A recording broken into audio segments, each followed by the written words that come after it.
ஏன் வீட்டை விட்டு எல்லாம் தப்பிச்சு போகணும்னு நினைக்கிறீங்க? மேக்ஸிமம் நிறைய ஒர்க்கிங் உமன்ஸும் ஆயிட்டோம். ஸோ இப்போ இவர் இருக்க டைம்ல வந்து பார்த்தீங்கன்னா என்னால் வீட்டில் இருக்க முடியல, நான் இருக்கும்போது அவரால் இருக்க முடியல. இவருக்கு சாட்டர்டே சண்டே ஃப்ரீயாக இருப்பார். பட் ஆனால் சாட்டர்டே சண்டே தான் கண்டிப்பாக எனக்கு நிறைய கஸ்டமர்ஸ் வராங்க. ஆக்சுவலி உங்களுக்கு என்னன்னா வீட்டில் இருக்கிற அந்த ஒர்க்கை விட்டு வெளியில் ஓடணும்னு நினைக்கிறீங்க.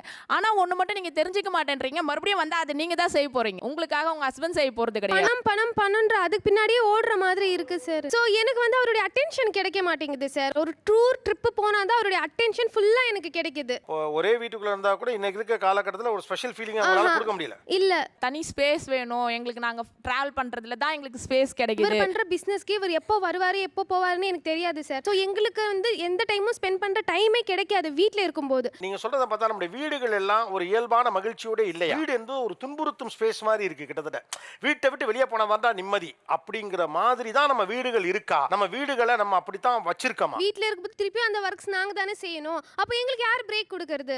எங்களுக்கு தேவையான பிரேக், எங்களுக்கு தேவையான ஸ்பேஸ் நாங்க தானே எடுத்துக்க முடியும். இந்த சைடு என்னன்னா ரைஸ் பண்றீங்க, சைலண்ட் ஆயிடுறீங்க பதில கேட்டவனே.